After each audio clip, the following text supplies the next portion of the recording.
দেখুন মালাটা।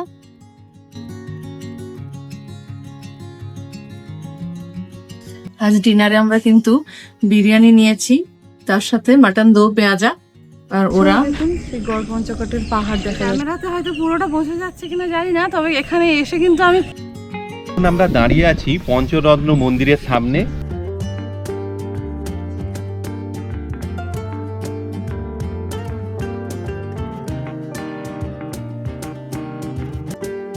Hello friends, ফিরে এসেছি একটা নতুন ভিডিও নিয়ে।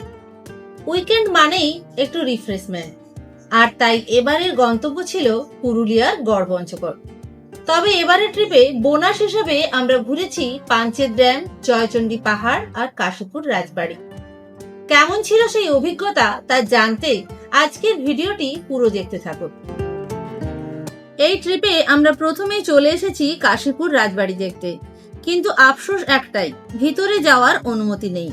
বছরের অন্য সময় এই দরজা বন্ধ থাকলেও দুর্গাপূজার 4টে দিন এই রাজবাড়ির দরজা সবার জন্যই খোলা থাকে। কাশীপুরের মহারাজ জ্যোতিপ্রকাশ সিং দেও চীন থেকে রাজমিস্ত্রি এনে এই রাজবাড়ি তৈরি করেছিলেন। টানা 12 বছর ধরে চলেছিল এই রাজবাড়ি নির্মাণ কাজ। বহু ইতিহাস বুকে নিয়ে দাঁড়িয়ে আছে পঞ্চকোট রাজত্বের কাশীপুর রাজবাড়ি। বাই দ্য ওয়ে, আমি হোস্ট অনুরাধা, আপনারা দেখছেন দ্য এক্সটেকার অফ ট্রাভেল। কাশীপুর রাজবাড়ির কাছেই রয়েছে জয়চণ্ডী পাহাড়, কোলাহলহীন পাহাড়ি প্রান্তের মনোমুগ্ধকর স্বস্তি। মনোরম পাহাড়, প্রাকৃতিক সৌন্দর্য, পুরুলিয়ার লালমাটি আর শান্ত নির্জন পরিবেশ সব মিলিয়ে জয়চণ্ডী পাহাড় হয়ে উঠেছে সপ্তাহের শেষে ঘোরার আদর্শ জায়গা।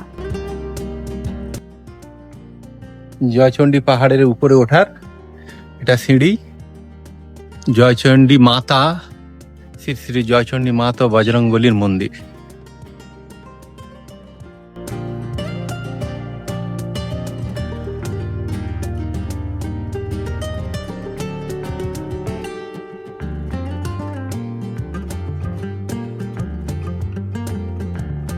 কলকাতা থেকে মাত্র 6 ঘন্টার দূরত্বে রয়েছে এই পাহাড়।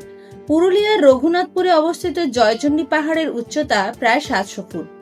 পাহাড়ের ওপরে ওঠার জন্য তৈরি হয়েছে প্রায় 450টিরও বেশি সিঁড়ি।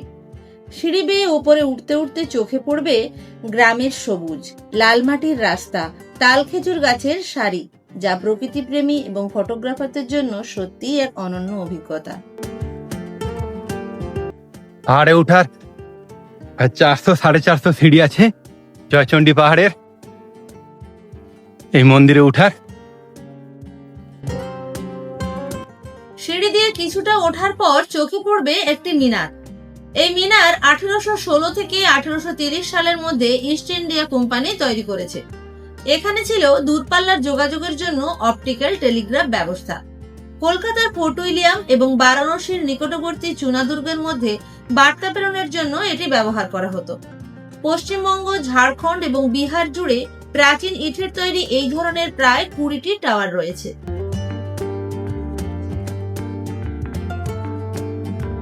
পাহাড়ের ওপরে পৌঁছানোর পর 360 ডিগ্রি প্যানোরামিক ভিউতে দেখতে পাবেন প্রকৃতির এক বিশাল ক্যানভাস। মাইলের পর মাইল বিস্তৃত খোলা মাঠ, আঁকাবাঁকা লাল মাটির রাস্তা, আদিবাসী গ্রামের মনোরম দৃশ্য, ছোট বড় পাথুরে টিলা চোখে পড়বে। পাহাড়ের চূড়ায় রয়েছে জাগ্রত জয়চণ্ডী মাতার মন্দির এবং বজরংবলীর মন্দির। জয়চণ্ডী পাহাড়ের পাশেই রয়েছে দক্ষিণকালী পাহাড় এবং যুবঢাল পাহাড়। ওপর থেকে এই পাহাড়গুলোকে একদম হাতের কাছে মনে হবে। জয়চণ্ডী পাহাড় শুধু প্রাকৃতিক সৌন্দর্যের জন্যই পরিচিত নয়, এর সঙ্গে জুড়ে রয়েছে ইতিহাসও।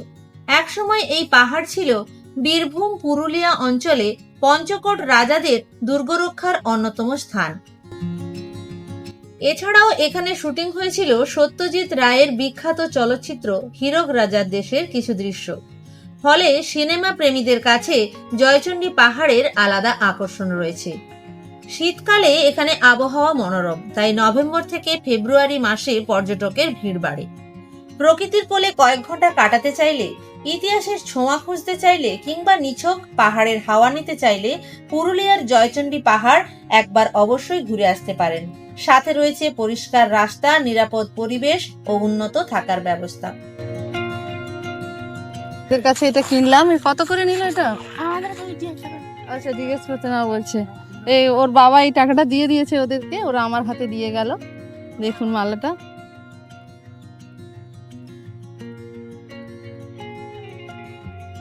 গড় পঞ্চকোটের ইকো রিসোর্ট। আমরা এখন গড় পঞ্চকোট ড্যামে যাচ্ছি।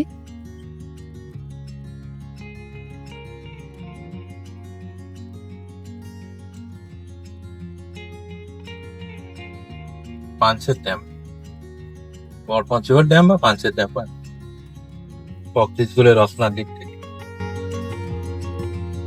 জয়চণ্ডী পাহাড় দেখার পর সন্ধে নামার আগেই চলে এলাম পাঞ্চেত ড্যামের সৌন্দর্য দেখতে। ঝাড়খণ্ডের ধানবাদ জেলায় পুরুলিয়ার সীমানার কাছে দামোদর নদের ওপর অবস্থিত প্রধান বহুমুখী বাঁধ এই পাঞ্চেত বাঁধ। 1959 সালে চালু হওয়া এই বাঁধটি ডিভিসির অধীনে নির্মিত চতুর্থ এবং শেষ বাঁধ।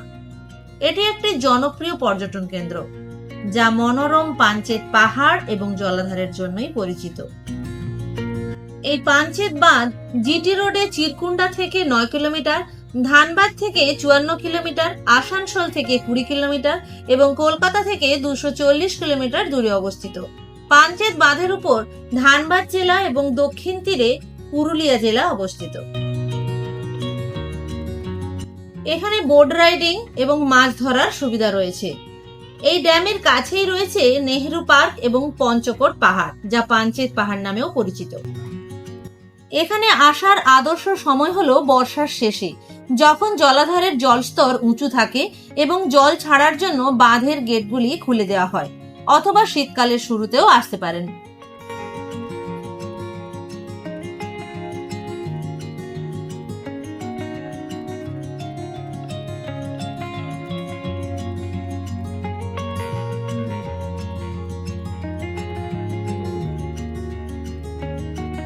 এটাই পাঞ্চেত ড্যাম।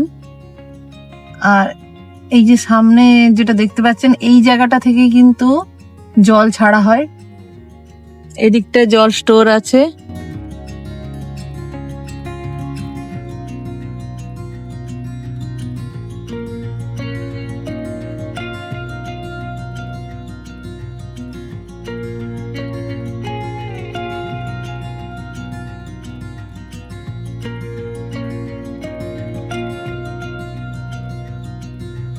খুব মেঘলা ওয়েদার বলে আজটা অন্ধকার দেখাচ্ছে। এখন কিন্তু বিকেল 5:20।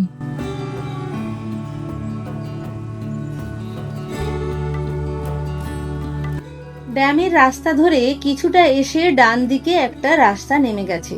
ওই রাস্তা ধরে আমরা একটা ভিউ পয়েন্টে পৌঁছে গেছি, যেখানে দাঁড়িয়ে ড্যামের লক গেটগুলি সব পরিষ্কার দেখা যাচ্ছে। যখন জল ছাড়ে তখন দেখতে আরো ভালো লাগবে।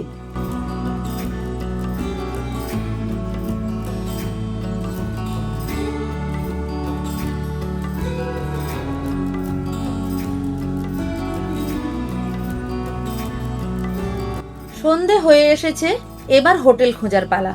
অবশেষে আমরা পেয়ে গেলাম পাঞ্চেত রেসিডেন্সি, যা একেবারে গড় পঞ্চকোট পাহাড়ের নিচে। পাঞ্চেত ড্যাম থেকে এই রেসিডেন্সির দূরত্ব প্রায় 5 কিলোমিটার। সময় লাগবে 10 মিনিট মতো।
আমরা যে রিসোর্টে আছি ওরই রেস্টুরেন্টে এখন এসেছি আমরা।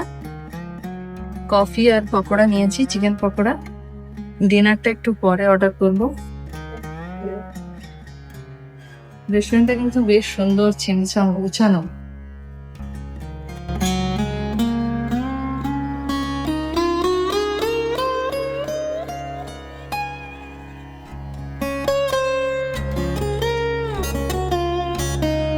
আজ ডিনারে আমরা কিন্তু বিরিয়ানি নিয়েছি, তার সাথে মাটন দো পেঁয়াজা, আর ওরা চিলি চিকেন আর ফ্রাইড রাইস নিয়েছে। এরা একটু চিলি চিকেন ফ্রাইড রাইসটা বেশি পছন্দ করে, তাই বেশিরভাগ জায়গায় কিন্তু আপনারা আমাদের ডিনারে এটা দেখতে পাবেন।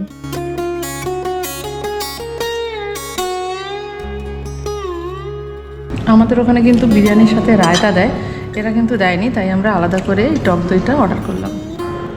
খাওয়ার শেষে আইসক্রিম না হলে তোদের জমে না, না খাওয়াটা কমপ্লিট হয় না আইসক্রিম না হলে, তাই তো? তুমিও খাচ্ছ? হ্যাঁ। এটা হচ্ছে পাঞ্চিত রেসিডেন্সির রিসেপশন হল।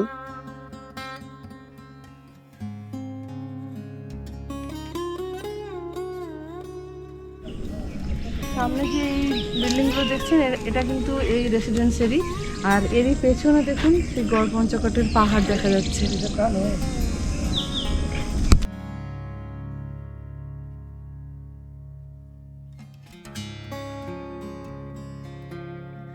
এখানেও দেখেছেন পলাশ ফুল ফুটে গেছে।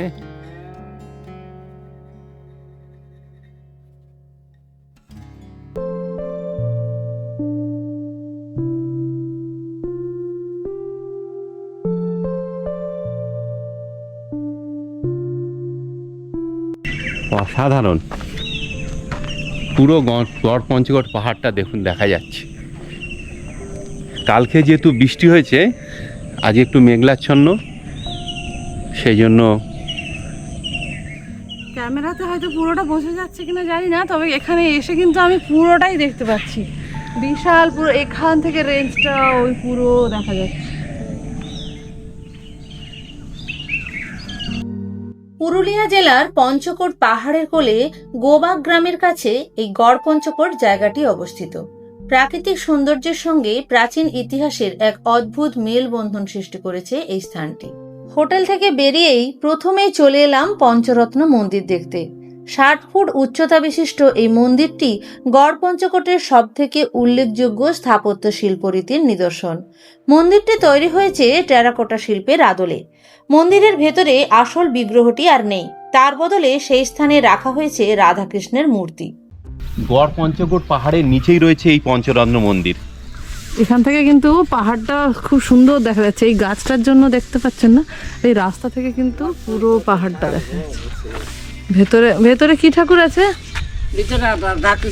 রাধাকৃষ্ণ আছে।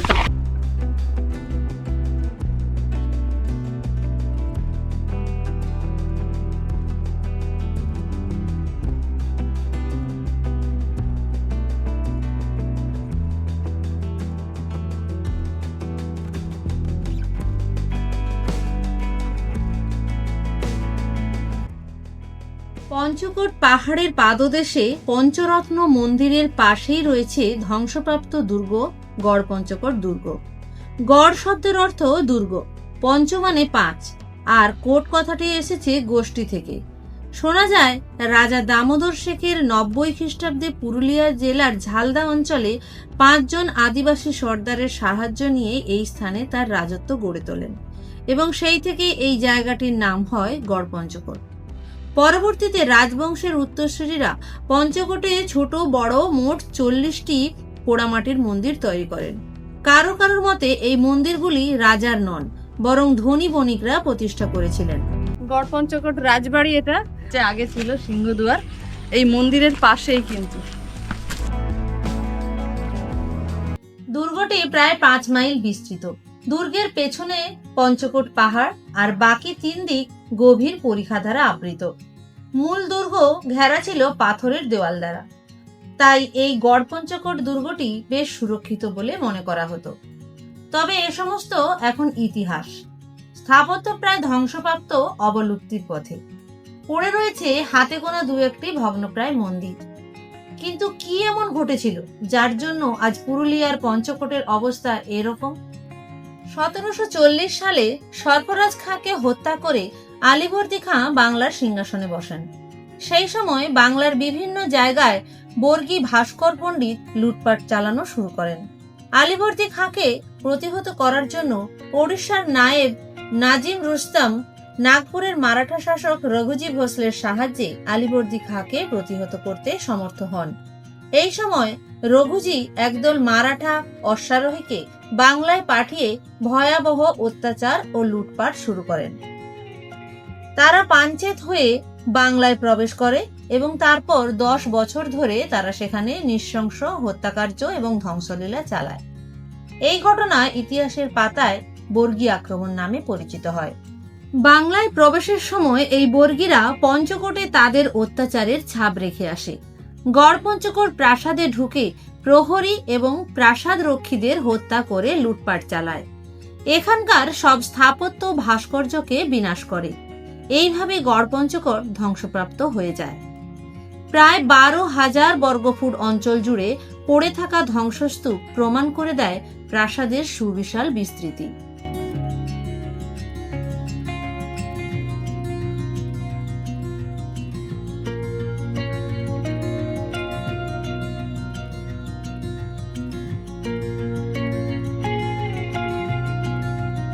এই বর্গী আক্রমণের সময় রাজা কি করেছিলেন, ওখানে একটা সুড়ঙ্গ করা আছে, ওই সুড়ঙ্গ দিয়ে পালিয়ে গিয়েছিলেন তাদের হাত থেকে বাঁচার জন্য। আর সুড়ঙ্গ দিয়ে উঠেছিলেন কাশীপুর রাজবাড়ির ওখানে। আর এখানের যে রানী ছিলেন, রানী কিন্তু সেই মুহূর্তে নিজেকে আর বাঁচাতে পারলেন না, ওখানে কুয়োতেই ঝাঁপ দিলেন আর মৃত্যুবরণ করলেন। এ তো গেল গড়পঞ্চকোটের ইতিহাস। এবার বলি এখানে আসবেন কিভাবে। হাওড়া থেকে ট্রেন ধরে চলে আসুন মুরাডি রেলওয়ে স্টেশন। ওখান থেকে 8 কিলোমিটার দূরেই রয়েছে গড়পঞ্চকোট। স্টেশনে নেবে যে কোনো গাড়ি বা অটো ভাড়া করে চলে আসতে পারেন। আমরা কিন্তু নিজেদের গাড়ি করে গড়পঞ্চকোট ঘুরেছি। কোলাঘাট, শালবনী, গড়বেতা, বিষ্ণুপুর, শালতোড়া, রঘুনাথপুর হয়ে গড়পঞ্চকোট পৌঁছেছি। দূরত্ব 250 কিলোমিটার, সময় লাগবে 6 ঘন্টা 30 মিনিট মতো। পঞ্চরত্ন মন্দির এখন পুরো ধ্বংসাবশেষটায় দাঁড়িয়ে আছে, আর 4টে চূড়া ভেঙে গেছে। মেন যে মন্দিরের আবার ওপরের চূড়াটাও কিন্তু ভেঙে গেছে। ওই একই ধরনের ওখানে যে মন্দিরটা আমরা দেখিয়েছি ওরমই দেখতে ছিল এই মন্দিরটা আগে।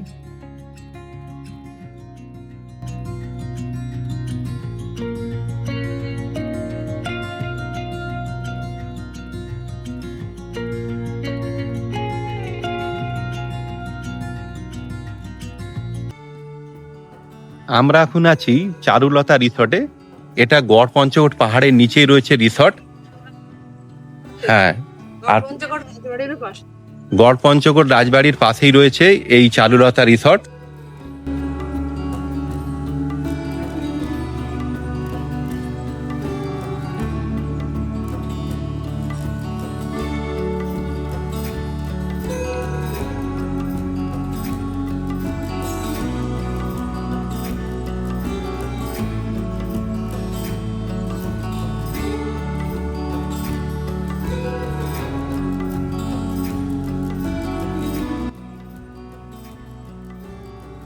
এই পঞ্চরত্ন মন্দিরের পিছন রাস্তা দিয়ে গেলেই ওখানে কিন্তু দুটো মন্দির আছে, একটা হচ্ছে লক্ষ্মী মন্দির আর কালী মন্দির। সেটাও ধ্বংস হয়ে গেছে প্রায়। এই দিকটাতেই রয়েছে সেই সুড়ঙ্গ যেখান থেকে রাজা পালিয়ে গিয়েছিলেন। এখন বন জঙ্গলে ঢেকে গেছে। ওই যে দূরে রয়েছে দেখতে পাচ্ছেন একটা মন্দির, ওটা কিন্তু মনসা মন্দির। বন জঙ্গলে পুরো ঢেকে যাওয়ার জন্য ওখানে কিন্তু আর কেউ যাচ্ছে না। এই যে মনসা মন্দিরটা, ওই দূরে ওইটা কি, ওই মন্দিরটা ওটা কালী মন্দির নাকি? কালী মন্দির আর লক্ষ্মী মন্দির, ওই লক্ষ্মী মন্দিরটা সামনে ছিল, আর ওই দূরেরটা কালী মন্দির, আর এইটা মনসা মন্দির। এই মনসা মন্দিরের এই কাছাকাছি কিন্তু সেই সুড়ঙ্গটা যেখান থেকে রাজা এখান চলে গেছিলেন আর কাশীপুরে গিয়ে উঠেছিলেন। এই রাস্তাতে কিন্তু কোনো ভালো রেস্টুরেন্ট আপনারা পাবেন না। এইখানেই আমরা একটু মুড়ি আর চপ, ডিম ভাজা এইসব একটু খেলাম, সাথে একটু চাও নিয়েছি। চাটা কিন্তু বেশ ভালো টেস্ট।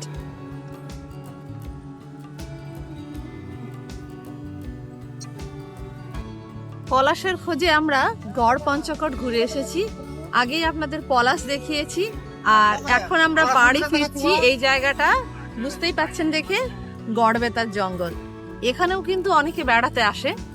জায়গাটা তো বেশ দারুণ, বলার অপেক্ষা রাখে না। তাই একটু দাঁড়িয়েছি, কয়েকটা ছবি তুলবো।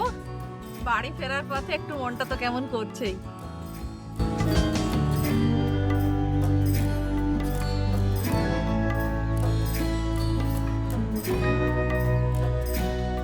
গড়বেতা থেকে মেদিনীপুর যাওয়ার পথে আড়াবাড়ি বলে কি জায়গা আছে, আর এখানেই রয়েছে আড়াবাড়ি রিসর্ট।